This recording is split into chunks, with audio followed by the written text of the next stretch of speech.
X-Men, o filme, foi lançado no ano 2000, trazendo os mutantes mais amados das HQs para os cinemas. E mesmo fazendo tanto tempo desde sua estreia, os fãs continuam encontrando conexões, referências e detalhes incríveis. Por isso hoje você vai conhecer todos os detalhes que perdeu em X-Men, o filme.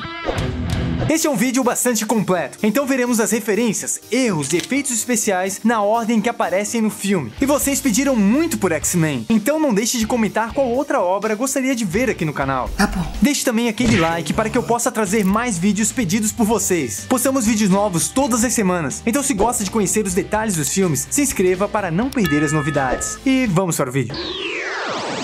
Logo antes de começar, durante a famosa abertura da Fox, a letra X permanece iluminada por mais tempo, referenciando obviamente o gene X dos mutantes. Isso seria reutilizado nos filmes posteriores, de 2003 e 2006, além do título do filme pronunciar a tecnologia utilizada por Magneto para transformar humanos em mutantes.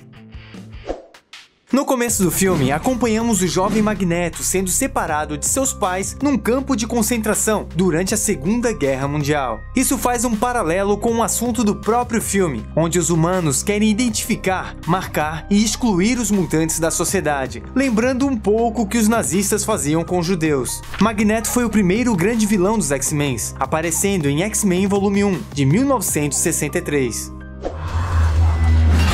O portão retorcido pelo garoto também lembra brevemente um X. Após a reunião do Senado, Charles encontra Magneto. Durante o diálogo, enquanto Charles fica na luz, Magneto está na escuridão, pronunciando a postura de cada um, o bem versus o mal. Só por curiosidade, esse é o mesmo local que vemos na primeira temporada de The Boys.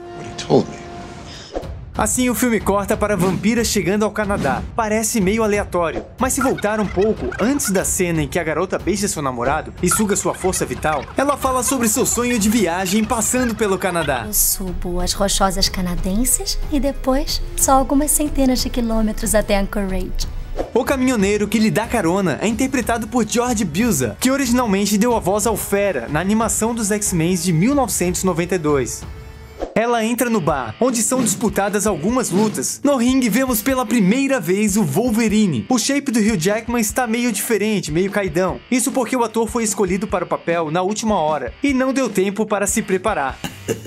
Esta foi a coisa mais estúpida que já ouvi. Um detalhe legal é que durante a luta, os socos possuem sons de aço,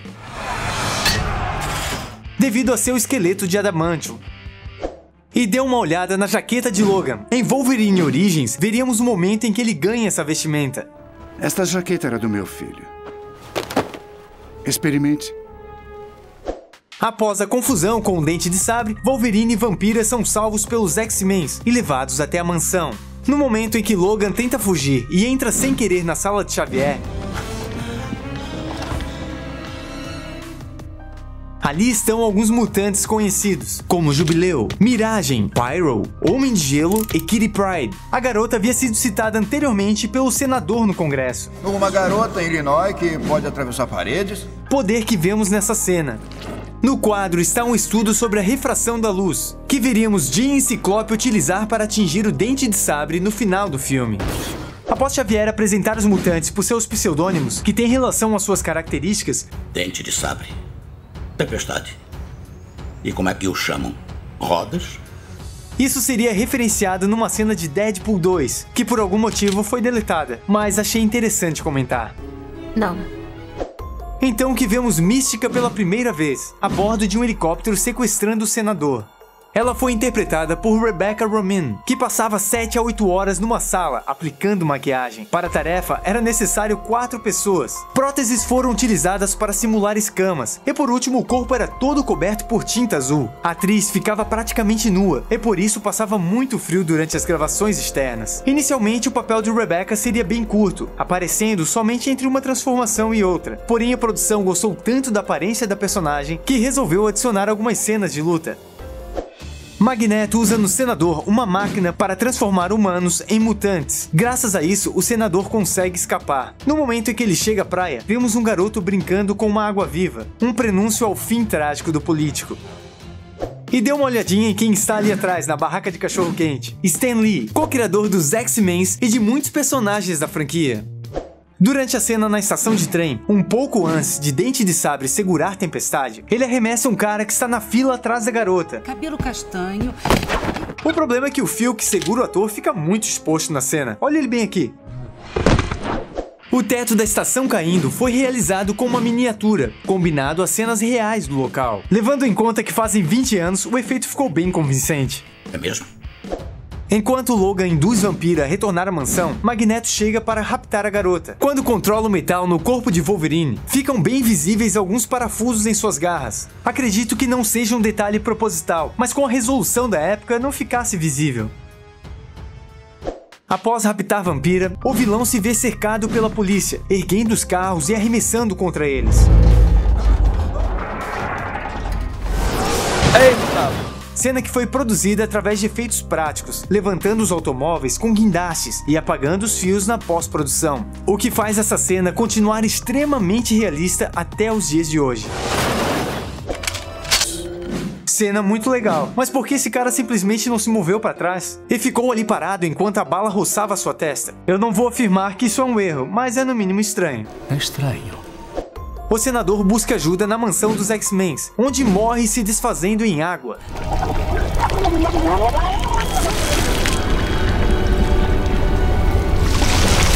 Uma das cenas mais incríveis desse filme. Para realizá-la, foram necessárias inúmeras camadas de efeitos sobrepostas, como você pode acompanhar no making of. Porém, para dar mais realismo ao movimento da água, foi utilizado um saco cheio de líquido, rapidamente cortado por um integrante da produção.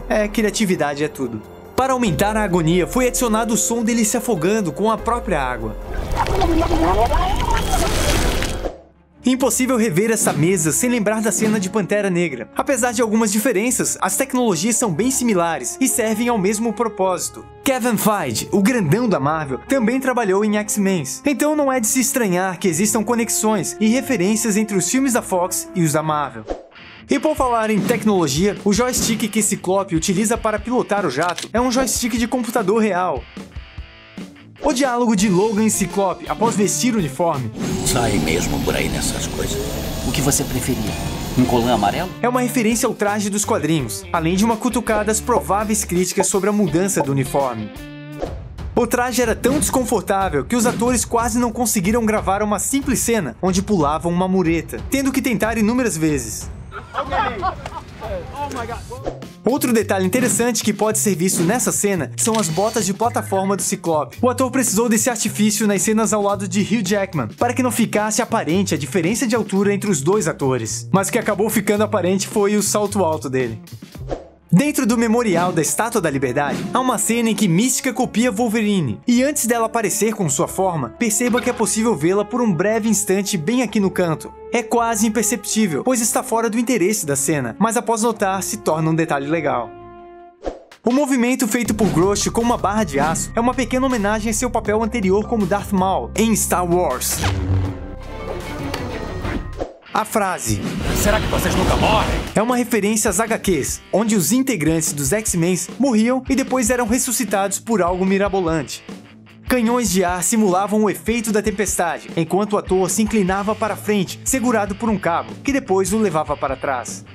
Não fica explicitamente claro como Wolverine reconhece Mística, mas se voltarmos ao momento em que eles entram no memorial, quando Mística escaneia Wolverine, ele também fareja ela. Tem alguém aqui. É por já conhecer o cheiro dela que nem ao menos precisa olhar para a tempestade para saber que se trata de Mística, pois enquanto ela copia, ele sentiu o cheiro. Durante a luta com Dente de Sabre, Wolverine dá uma rodopiada numa coluna, movimento que foi referenciado anos depois em Pantera Negra. Eu comentei isso no vídeo sobre Pantera Negra, link nos cards. O filme termina mostrando Magneto em sua prisão de plástico, o diálogo entre os dois. O que você faz quando acorda com isso? Sinto uma boa dose de pena da pobre alma que foi até aquela escola, procurando encrenca. Seria mostrado em X-Men Apocalipse. O que você faz quando acorda por isso? Eu sinto muita pena pela pobre alma que vier até a minha escola, procurando problemas. Muito legal o fato dos dois filmes terminarem com o mesmo diálogo. O sucesso deste filme, produzido pela Fox, e de Homem-Aranha, produzido pela Sony, encorajou a Marvel a produzir seus próprios filmes. E por falar em Homem-Aranha, existe uma cena de bastidores mostrando o Aranha aparecendo durante as gravações. Foi apenas uma piada da produção, mas é muito inusitado ver isso. X-Men foi sugestão de vocês. Estou sempre anotando as sugestões e tentando trazer aqui no canal. Então não deixe de comentar qual outro filme gostaria de ver por aqui. E já que assistiu ao vídeo até aqui, já deixe seu like para ajudar a melhorar cada vez mais o conteúdo. Vou ficando por aqui. Um grande abraço. Até a próxima.